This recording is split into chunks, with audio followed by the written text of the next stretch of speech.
Oke, halo semuanya. Perkenalkan, nama saya Muhammad Rivaldi Firdaus dengan NIM 2023-081045. Saya dari program studi Sistem Informasi angkatan 2023. Kali ini saya akan mempresentasikan tugas UTS saya di mata kuliah Data Warehouse.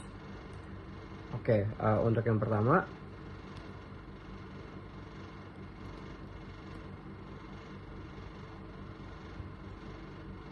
apa itu Data Warehouse? Data Warehouse adalah sistem penyimpanan data terpusat dan historis yang dirancang khusus untuk analisis dan pelaporan, yang fungsinya adalah mengintegrasikan data dari berbagai sumber menjadi satu sumber kebenaran atau single source of truth, sehingga perusahaan dapat membuat keputusan strategis berdasarkan data yang akurat dan konsisten. Lalu, kenapa Data Warehouse itu penting? Karena Data Warehouse adalah fondasi utama untuk pengambilan keputusan strategis di perusahaan. Secara singkat, ada beberapa peran utamanya, ialah keputusan yang akurat, di mana kita menyediakan satu sumber data yang kredibel dan konsisten, lalu menghilangkan keraguan tentang angka dari berbagai sistem. Yang kedua adalah analisis historis, di mana kita memungkinkan perusahaan melihat tren jangka panjang dan membandingkan kinerja dari tahun ke tahun. Lalu yang terakhir adalah efisiensi analisis, yaitu data yang sudah distrukturkan khusus untuk analisis atau business intelligence, sehingga menghasilkan laporan dan insight dengan cepat tanpa membebani sistem transaksi harian. Lanjut, peran-peran data warehouse, yaitu yang pertama di single source of truth, di mana kita mengumpulkan, membersihkan, dan mengintegrasikan data dari semua sistem operasional ke dalam satu tempat yang konsisten dan seragam. Lalu ada penyimpanan sejarah, di mana kita mengarsipkan data historis dalam jangka panjang, yang dimana kita memungkinkan perusahaan untuk menganalisis tren, membandingkan kinerja tahun ke tahun, dan membuat forecasting atau prediksi yang lebih akurat. Lalu ada akselerator analisis di Data Warehouse, distrukturkan secara khusus untuk query dari data-data tersebut yang kompleks dan analitis. Nah, peran ini memastikan alat business intelligence dapat menghasilkan laporan dan dashboard dengan cepat dan efisien tanpa membebani sistem transaksi harian. Lalu pendukung keputusan strategis, di mana data warehouse menyediakan landasan data yang solid, andal, dan time varian bagi manajemen untuk merumuskan strategis, mengidentifikasi peluang besar, dan mengoptimalkan return of investment. Nah, di sini ada arsitektur data warehouse. Yang pertama itu ada source system, yang dimana terdiri dari berbagai sistem operasional, dari database, transaksi, aplikasi, file, flat, yang menghasilkan data harian perusahaan. Lalu ada data staging area. Nah, data staging area ini adalah area sementara di mana data yang diekstrak, dibersihkan, diubah, dan diintegrasikan melalui proses ETL sebelum dimuat ke gudang data utama. Lalu ada database data warehouse. Nah, database data warehouse ini adalah database pusat yang menyimpan data historis terintegrasi dan terstruktur. Nah, data ini sering dimodelkan dalam skema bintang atau star skema atau kepingan salju, yaitu snowflake skema. Di sini adalah proses ETL. Nah, ETL sendiri adalah extract, transform, dan load. Nah, extract sendiri adalah proses mengambil atau menyalin data mentah dari berbagai sistem sumber atau source system operasional. Data transform sendiri adalah proses membersihkan, di mana kita akan membersihkan, memformat, dan mengintegrasikan data supaya ini juga memastikan data konsisten, berkualitas, dan sesuai untuk analisis. Lalu terakhir ada load. Nah, load sendiri adalah proses memuat data yang sudah bersih dan terstruktur ke dalam data warehouse atau data mart agar siap digunakan untuk pelaporan dan business intelligence. Di sini adalah contoh proses ETL-nya. Contohnya seperti kita mengambil data mentah dari sumber file. Contoh skenario-nya dari kita ambil data mahasiswa, di mana membaca data dari file mahasiswa dirty CSV yang berisi data mentah, yaitu ada nama, NIM, dan alamat. Lalu di transform, ini adalah proses membersihkan atau memformat dan mempersiapkan data, di mana pembersihannya kita mengoreksi typo pada kolom, jenis kelamin, misalnya mengubah laki 2 kan seharusnya laki-laki, kita menjadi laki, strip laki. Lalu kita jadi formatnya misalnya jadi kayak selaras lah, jadi kayak tahun, bulan, dan hari. Lalu integrasi di mana kita membuat student key atau kunci utamanya yang baru, yang unik untuk table dimensi. Lah, yang terakhir ada proses load. Di mana proses ini adalah memuat data yang sudah siap ke table tujuan. Kita menggunakan perintah SQL seperti copy atau insert into untuk memasukkan data yang sudah bersih dan terstruktur ke table di mahasiswa di database PostgreSQL. Nah, apa itu data kotor? Nah, data kotor itu adalah data yang tidak lengkap atau tidak akurat, yang misalnya ada typo, outliers, atau tidak konsisten, atau ada duplikat. Nah, data kotor jadi membuat analisis dan keputusan menjadi salah atau tidak akurat. Gimana cara kita membersihkannya? Nah, cara membersihkan datanya kita harus menghapus duplikat dengan cara menyingkirkan data yang berulang. Ada juga menangani nilai yang hilang. Nah, kita tangani nilai yang hilang dengan cara mengisi sel kosong dengan nilai rata-rata atau menghapusnya. Lalu ada standarisasi di mana kita membuat semua format dari tanggal teks satuan menjadi konsisten. Lalu ada koreksi akurasi di mana kita memperbaiki typo dan menangani nilai yang tidak masuk akal atau outliers. Oke, sekian untuk presentasi di PPT-nya. Kita akan lanjut ke bagian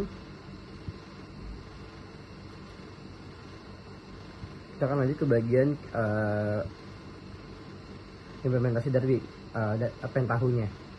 Nah, di sini ada CSV di mana kita bisa mencari CSV ini lewat desain. Jadi kita akan cari CSV file input, kita akan masukkan ke sini. Lalu kita ketik 2 kali. Kita akan mengisi file name-nya sesuai. Kita akan mencari di sini data kotor di yang kita mau bersihkan. Contohnya bisa saya mengambil customer dirty CSV. Lalu kita akan get files, di mana get files ini akan mengambil menjadi sumber di file ini. Lalu kita akan coba preview. Di mana di preview ini kita akan melihat data-data yang masih kotor. Nah, di sini kalau kita lihat, lalu kita lanjut ke bagian add constants. Kita bisa cari juga di sini add constant. Nah, add constant ini bisa kita add ke sini. Kita klik 2 kali lagi, kita masukkan source type. Nah, type-nya itu harus string. Lalu ada value kita, karena value-nya kita ambil CSV, sebelumnya kita jadi masukin CSV. Nah, nanti set empty ini, string ini akan muncul sendiri ketika kita mengisi semua ini, lalu kita pencet OK. Lalu kita cari lagi get system info. Get system info. Oke, sorry. Nah, get system info kita masukin ke sini, kita pencet lagi 2 kali. Nah, kita masukkan dari name-nya itu load ts dan type-nya itu kita bisa cari lewat sini. Nah, di sini kita pakai sistem .6. Lalu juga yang load base ID ini kita harus pakai transformation yang base ID di bagian nah, di sini. Oke. Nah, ketika sudah, kita masuk ke table input. Nah, table output ini adalah table di mana kita akan mencoba mengintegrasikan dari Pentaho ini ke Postgre-nya atau ke SQL-nya. Nah, di sini kita browse target table. Nah, kita coba ke bagian Postgre dulu. Di sini bagian Postgre adalah tabelnya yaitu STG customers row.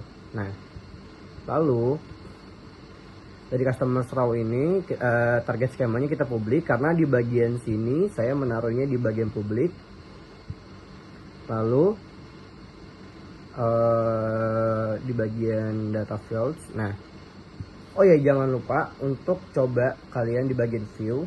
Nah, kalian cari di transformation 1, kalian cari database connection. Nah, jangan lupa di SQL Postgre ini kita harus integrasikan dari aplikasi ini ke aplikasi Postgre-nya. Kita pencet lagi.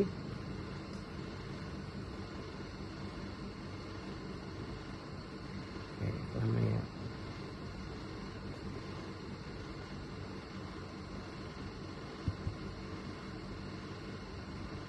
Oke, seperti agak lama. Pokoknya nah di sini oke. Nih, pokoknya di connection tab-nya kita harus masukin yang PostgreSQL. Di sini kita akan masukkan hostname-nya localhost karena dari kita download Postgre itu pasti namanya localhost.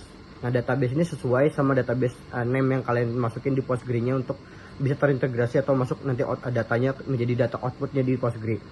Port number-nya dari awal kita download, nah ini username Postgre dan lain-lainnya. Oke. Nah, dari sini kita coba running.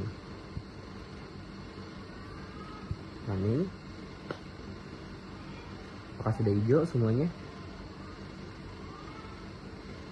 Oke, di sini semuanya sudah hijau. Nah, untuk bagian get data from atau XML dan JSON ini sebenarnya tidak jauh berbeda, cuman hanya di bagian kontennya kita masukin yang customer dan di bagian fieldnya.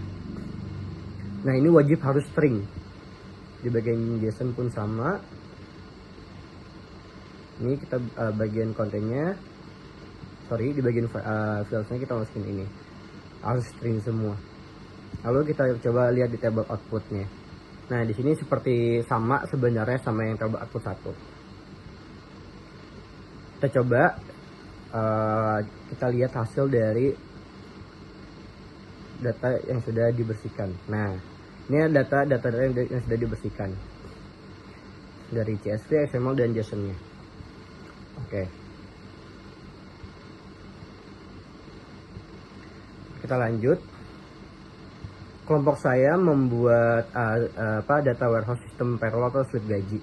Tujuan proyek ini yaitu mengumpulkan data payroll dari berbagai sumber ke satu sistem data warehouse.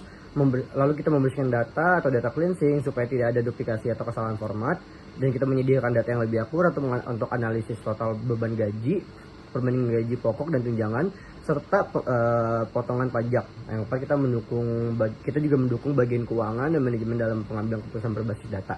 Lalu kita menyajikan hasilnya dalam bentuk dashboard Power BI agar laporan gaji lebih visual dan mudah dipahami. Kita masuk ke desain konseptual. Nah, desain konseptual ini adalah berbagai sumber ke dalam satu sistem yang gimana terintegrasi atau prosesnya lah, dari data input, data karyawan dari sistem HRD, dari nama, jabatan, divisi, status kepegawaian. Lalu kita masuk ke data outputnya, ada laporan total gaji per bulan atau per divisinya dari pembandingan antara gajinya. Nah, dari pengguna sendiri nanti bagian keuangan, HRD, dan manajemen perusahaan menggunakan data warehouse untuk memantau, menganalisis, dan mengambil keputusan terkait penggajian. Lalu kita masuk ke desain logisnya. Desain logis ini sendiri berisikan tabel fakta. Tabel fakta ini yang berfungsi sebagai pusat dan kuantitatif untuk menyimpan transaksi penggajian setiap periode. Kita masukin di sini adalah fact payroll. Ini sih fact payrollnya, karena kita payroll itu adalah slip gaji. Nah, kita masuk ke bagian tabel dimensi, di mana tabel dimensi ini adalah untuk menyimpan informasi deskriptif mengenai karyawan. Setiap karyawan itu memiliki satu baris data unik yang menjadi referensi bagi tabel fakta. Lalu di sini juga ada bagian dimensi karyawan. Tadi yang saya jelaskan ada dimensi karyawan, dan yang kedua adalah dimensi waktu, di mana dimensi waktunya adalah tabel yang menyimpan waktu real bulanan lah, atau misalnya tahunan, atau misalnya kita yang kita mau bersihkan lah. Lanjut, ada bagian desain fisik. Nah, di bagian desain fisik ini desain fisik ini adalah implementasi menggunakan MySQL, atau kita biasanya menggunakan PostgreSQL dengan struktur table berdasarkan data dummy payroll. Yang tujuan utamanya adalah menyimpan data penggajian karena dari berbagai sumber ke dalam satu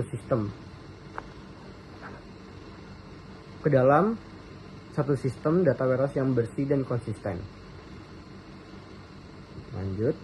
Nah, ini contoh implementasi table di MySQL-nya yang berisikan create table, fact payroll.